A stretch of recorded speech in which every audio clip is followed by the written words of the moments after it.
This is a reading from The Little Flowers of St. Francis. Brother Ugolino and the Spirituals. At this crucial turning point in the history of the order, Brother Ugolino and every other friar who sympathized in any way with the ascetical ideals of the Spirituals, insofar as they represented the spirit of the first friars, faced a soul-searing decision. Should they join the Celestine hermits or remain in the order? Just at this time, in the fall of 1295, Conrad of Offida, one of the foremost spirituals in the Marches, received an important letter from his friend, Jean-Pierre Olivier, a famous spiritual leader in southern France with whom he had been closely associated in Florence and Mount Alverna in 1285 to 89. Together with the brilliant Italian spiritual Ubertino da Casale, in this long letter, Olieu fervently urged Conrad and the other spirituals of the Marches not to leave the order. For, he wrote, did the holy Brother Giles or Brother Leo or Brother Maceo or the other companions of St. Francis who were similar to them in holiness ever leave the order because of such things? Now, Conrad had known Brother Leo well. In fact, Leo died in 1270. St. Francis is said to have appeared to Conrad in a vision and told him to visit the elderly Leo in order to gather material about the saint's life from him. While it cannot be demonstrated that Olieu's letter prevented Conrad from leaving the order, it is a fact that he and his intimate friend Peter of Montecchio, another prominent spiritual, remained loyal Franciscans and apparently broke off relations with the separatist spirituals under Angelo of Clareno and Ubertino da Casale. The influence which their decision had on Brother Ugolino can hardly be overestimated, since he writes of them as heroes and saints whom he venerated. The wisdom of the stand taken by Conrad, Peter, and Ugolino received further confirmation during the unedifying verbal battles which raged before the world at the papal court in Avignon between 1309 and 1324, when several popes had to redefine the doctrinal meaning of Christian and Franciscan poverty. This period of political contention between the various factions in the order culminated in an anti-spiritual minister general joining forces with a prince of Bavaria in electing an anti-pope. Now it is of profound significance for our understanding of the Little Flowers that about this time we find the author, Brother Ugolino di Monte Santa Maria, in Naples, for Naples in those years was under the rule of King Robert the Pious and his devout Franciscan tertiary wife, Queen Sancha, both of whom had a well-known sympathy for the spirituals, while remaining loyal Catholics enjoying friendly relations with the popes and the superiors of the order. We can only surmise that Brother Ugolino went to this favorable center in order to write his book. All we know is that in 1319 he was a witness to a peace pact between two towns in the Marches, and in 1331 he testified briefly in Naples against Andrea da Galliano, a partisan of the excommunicated minister general. It is noteworthy that when Brother Ugolino had to take a public stand, he sided with the elements in the order that remained in union with the Church. From a chronological note at the end of chapter 41, found in only 2 manuscripts, it appears that he wrote that chapter, and hence perhaps most of his book, after 1327. In 1342, according to a recently discovered will, he was back in the Marches. Then he disappears from history, leaving us his masterpiece, the Actus Beati Francisci et Sociorum Eius, the Deeds of St. Francis and his Companions, which became in the later Italian condensation I Fioretti di San Francesco, the Little Flowers of St. Francis. By writing this most popular of all books on St. Francis, the fervent and talented friar struck a powerful blow for the true Franciscan ideal, which he shared with James of Massa, Conrad of Offida, John of Alverna, and Queen Sancha. The reform of the order from within by the personal holiness of individual friars living the way of life of St. Francis to the fullest extent of their capacities. Perhaps in his old age, after witnessing the tragic conflicts which had shaken the order to its foundations during his lifetime, he felt inclined to agree with the good friend of his youth in the Marches, Blessed John of Alverna, who, like all the saints, refusing to judge his brethren, had declared before he died in 1322, "Sons, You did not come to raise yourself up as judges of others, but to offer your wills to God. When I came into the order, I received this grace from God, that for all the things I saw in the order, I gave praise and thanks to God, and as a result, I have always lived in peace. The effect on Ugolino of this attitude of Blessed John of Alverna, as well as the example of several other saintly friars who were not spirituals, notably James of Falerone and John of Penna, is the saving element which raises his book far above the level of a sectarian spiritual tract to that of a masterly treatise on the genuine Franciscan spirit. Their influence also served to infuse into his soul and his writings that humble supernatural submission to the Church, and that crucial balance between the active and the contemplative lives, which with strict poverty formed the essence of the true Franciscan life as it was conceived and lived by the founder. Thanks in large part to the many charming stories of James of Massa about St. Francis and his companions, Brother Ugolino's Actus became one of the most popular Franciscan documents of the 14th and 15th centuries. Over 80 15th century manuscripts of the Italian translation are extant. Most of the Actus was incorporated into several 15th century compilations of Franciscan history. Thus, with other spiritual works such as the Speculum Perfectionis and the writings of Olieu and Obertino da Casale, it played a major role that is only now being fully recognized. In the important observant reform of the early 15th century under the three great saints, Bernardine of Siena, James of the March, and John of Capistrano. Therefore, by giving to the world a broader and more vivid portrait of the Poverello, and by glorifying his early companions and his later followers in the marches who, while remaining loyal members of the order and the Church, had fought and suffered for the pure Franciscan ideal, Brother Ugolino made a major contribution to the regeneration of his order. Historical value. But the element in his work, which is of the greatest value to the world today, is the 26 incidents, not chapters, dealing with St. Francis, which appear first in this book, written perhaps as much as a century after the Poverello's death. The reader has every right to know to what extent this relatively late document is historically reliable. How trustworthy was Brother James of Massa, Ugolino's principal informant. Obviously, we should not take literally the statement that all his visions and words were inspired by the Holy Spirit. He was no more infallible than any other chronicler, but it should be recorded to his credit that independent accounts of 4 of his stories, which have come to light in recent decades, tend to confirm his reports, at least in their main outlines. True, the alleged meeting of Brother Giles and King Louis was apparently based on a confusion with another Giles, and the tales in the Actus concerning the controversial Brother Elias are no doubt highly inaccurate in detail, if not in substance, although they were widely accepted at the time. A polemical element is undeniably present, but it is found in only 10 of the Actus's 75 chapters, and several may not have been written by Ugolino. Nevertheless, even after we admit that the work undoubtedly shows a certain tendency to overstress the marvelous, that a few chapters may border on the legendary, and that some passages betray literary embellishment, the fundamental question remains: what do the foremost modern students of the book have to say regarding the value of its unique additions to our knowledge of St. Francis and his companions?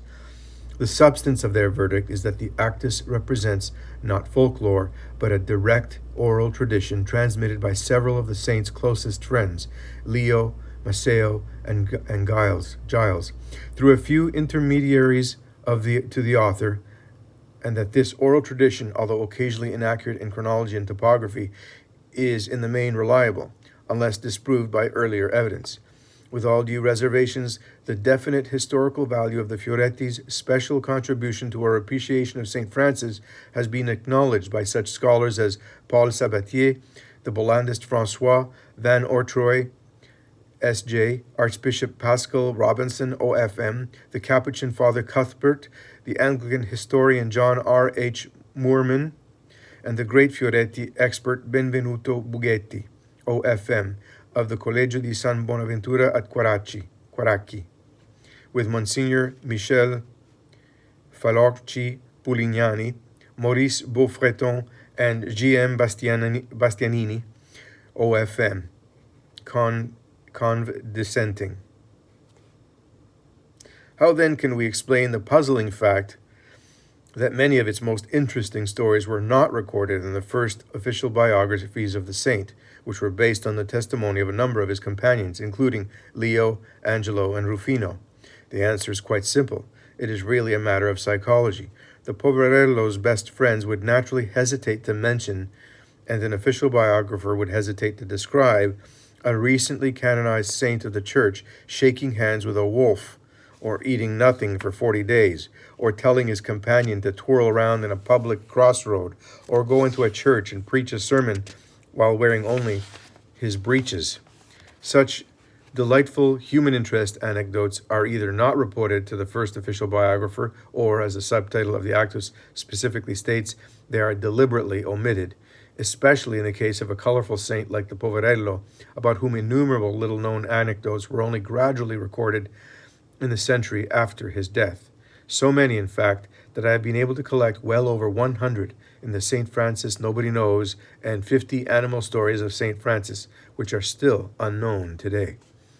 The same criterion applies with still greater force to the intimate spiritual experiences which Francis may have revealed to one or two close friends, who in turn hesitated to report them for publication until decades had passed. The Actus. Unfortunately, the monks and friars who copied medieval manuscripts functioned more nearly like modern newspaper rewrite men than like photo duplicating machines. They did not hesitate to edit the text before them by condensing it or by trying to improve its vocabulary, syntax, and titles. Being only human, they often misread and miscopied. As a rule, they concocted new versions of unfamiliar personal and place names. Most confusing of all, sometimes they freely changed the order of the chapters, and if the codex on which they were writing still had some blank space at the end, they proceeded to fill it with miscellaneous matter, which the next copyist then included in his manuscript. As a consequence of these faulty methods of transcription, we do not know today exactly how many chapters Brother Ugolino's original Actus included, for scholars believe that about 6 of the 76 that appear in Sabatier's edition were perhaps added by scribes, but at least 4 anecdotes which are not found in any hitherto collated Actus codex are ascribed to Ugolino by the Franciscan annalist Luke Wadding, died 1667. The total, therefore, would still be about 75. It is quite evident, however, that Ugolino's work comprises 2 distinct sections, which are in fact separated by subtitles in some manuscripts, and in this edition. 1. A series of chapters dealing with St. Francis and his companions, including contemporaries such as St. Anthony, St. Clare, and Brother Simon of Assisi. And 2. Another series dealing with some holy friars who lived in the province of the Marches 2 or 3 generations later, most of whom were contemporaries of the author. However, the strong internal unity of style and theme which links both sections certainly suggests that the Actus as a whole was written by one principal author, Ugolino di Monte Santa Maria, who in fact names himself twice and refers to himself 12 times, all but 2 instances occurring in the second section. There is also one specific reference to a writer or secretary who recorded an anecdote as it was told to him by Ugolino. A few other brief passages may be interpolations. The Fioretti and the Considerations on the Holy Stigmata. Between 1370 and 1385, about 50 years after Brother Ugolino had finished writing the Actus, a talented friar with a passion for anonymity decided to translate most of that work into Italian. His identity is still completely unknown. According to philologists, he probably came from the southeastern part of Tuscany, close to Umbria. He must have spent much time on Mount Alverna. Although we do not have the particular Latin manuscript which he used, it is evident that, when not condensing, he translated very faithfully. The humble yet elegant simplicity and charm of his style rank him as one of the great writers of medieval Italian literature, a worthy contemporary of Petrarch and Boccaccio. He selected 53 of the most appealing chapters in both sections of the Actus and gathered them in a bouquet which he aptly called Fioretti, little flowers, a title that was then in vogue. Next, he proceeded to compile an entirely new treatise entitled The Considerations on the Holy Stigmata, in which he skillfully combined another 5 Actus chapters with texts from Thomas of Celano, St. Bonaventure, various 14th century Franciscan writings, and local traditions to form an inspiring new work which, despite its occasional lapses in chronology or topography, has been described as the most beautiful piece of Franciscan literature that we possess.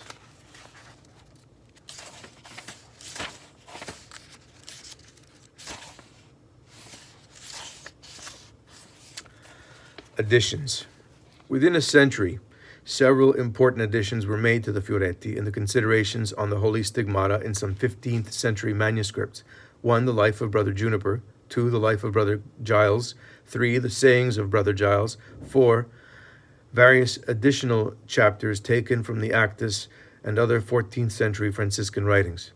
The first 3 editions, although not written by either Brother Ugolino di Monte Santa Maria or the anonymous translator of the Fioretti, have an organic affinity with the first section of Ugolino's work, as they record the lives and sayings of 2 of St. Francis's closest companions. The Life of Brother Juniper is a striking illustration of a valuable document, the first extant version of which is found over a century after the events which it narrates. Only brief references to the hilarious doings of the unpredictable clowning friar appeared in earlier texts, for quite understandable reasons. Never was there a better example than Brother Juniper of the need for firm spiritual direction. Our edition uses the late 14th century Latin text in the Chronicle of the 24 Generals, except for chapter 6, in which we have included a more extensive Italian version containing an unknown incident that reveals the secret of Juniper's almost Slavic cult of the humiliated Christ. Slavic cult. 2 early biographies of Brother Giles are available. A relatively short one written by Brother Leo after Giles's death in 1262, and a longer one in the Chronicle. Some early manuscript and printed editions of the Fioretti contain excerpts from both. In this edition, we have translated the complete Latin text of Brother Leo's work, as found in all published versions of the best available manuscripts, adopting chapter headings when necessary from the Chronicle. The incomplete Italian translation of the sayings of Brother Giles, which is found in most modern editions of the Fioretti, and which has served as the basis for all foreign translations, is extremely free, inaccurate, and unfaithful to the original in style and spirit. Only the starkly simple Latin conveys all the pith and pungency and power of the saintly Franciscan lay brother who had the caustic wit of a Shaw and the love of paradox of a Chesterton, yet even St. Bonaventure venerated him. We have translated the first 21 chapters of the Latin text. Excuse me. Some medieval and modern editions of the Fioretti contain a miscellany of additional chapters ranging in number from 1 to 20, usually including the famous Canticle of Brother Sun. Apart from the Canticle and 2 chapters borrowed from the Actus, most of them have no direct or indirect connection with Ugolino's work. They are taken from various compilations of anecdotes about the early friars which were made during the 14th century, and which culminated in the 4 invaluable summas of early Franciscan history: the Conformities of Bartholomew of Pisa, 1399, the Speculum Vitae of Fabian of Igal, 1440, La Franceschina of Giacomo Oddi of Perugia, 1470, and the Spanish Floretto de San Francisco, 1492. The problem of the additional chapters presents modern editors of the Little Flowers with a choice of alternatives. 1. Exclude all such material. 2. Include all 20 Fioretti editions. 3. Include the Canticle and the 19 Actus chapters that are not in the Fioretti or in the Considerations on the Holy Stigmata. Or 4. Include all 37 additional chapters. The Italian edition of Benvenuto Bughetti, OFM, followed the second course, although he considered the additional chapters encumbering. The recent French editions of Alexander Masseron and Omer Engelbert were modeled on Bughetti's, but used the ambiguous subtitle Complete Edition, which a Franciscan critic has stated should rather read Contaminated Edition. A recent Dutch version adopted the third alternative, that is, presented a complete translation of the Actus. The translator and the publisher of this edition have also decided to follow the third course. thus bringing the complete work of Brother Ugolino to the public for the first time in English. The Fioretti becomes a world classic. The first printed edition of the Fioretti was published in 1476 in Vicenza, the first of 17 editions in that century. Soon, however, St. Francis himself, along with such works as the Conformities and the Little Flowers, came under attacks of the Protestant reformers. Pier Paolo Vergerio, 1498 to 1565, in particular, made the Fioretti a target of his zeal, denouncing the book as a shocking collection of blasphemous and ridiculous fables, although he felt obliged to admit that it contained some golden words and jewels. Some critics have even asserted without any evidence that the work was once placed on the index of forbidden books, but it was never listed in any edition of the index. However, owing in part to these attacks, it was published only a half dozen times in the 16th century and almost forgotten in the 17th. The rationalistic scholars of the following century, including the Bollandists, looked upon it with disdain, despite its rebirth in popularity with the edition of Filippo Buonarroti in 1718. The history of modern Fioretti studies began in 1822 with the important edition of Antonio Cesari, but did not bear significant fruit until Paul Sabatier and other scholars turned their attention to the original Latin text in a useless search for a non-existent pre-Actus Floretum, which they thought Wadding had used. A high point was reached in 1902 with Sabatier's preliminary edition of the Actus. However, it was based on only a few of the available manuscripts, and they lacked several Fioretti chapters. But the Latin text of those chapters was soon found in the valuable so-called Little Manuscript, which was published in 1914. The 1920s witnessed unproductive controversies concerning the region of origin of the Fioretti, Tuscany, or the Marches, and regarding its historical value. The interest of scholars in its still unsolved problems unfortunately subsided, only to rise again after 1950 with the important studies of Quaglia, Pagnani, Vicinelli, Abate, Terzi, Petrocchi, Fortini, and others. See bibliography. Meanwhile, the Fioretti had become the breviary of the Italian people, and one of the favorite books of the reading public of all European and American countries. In 1952, a motion picture based on the book was made in Italy, with Franciscan friars playing all but the leading role.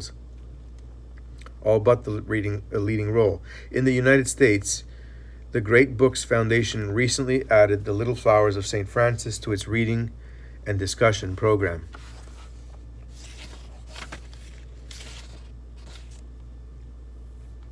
Stop it there.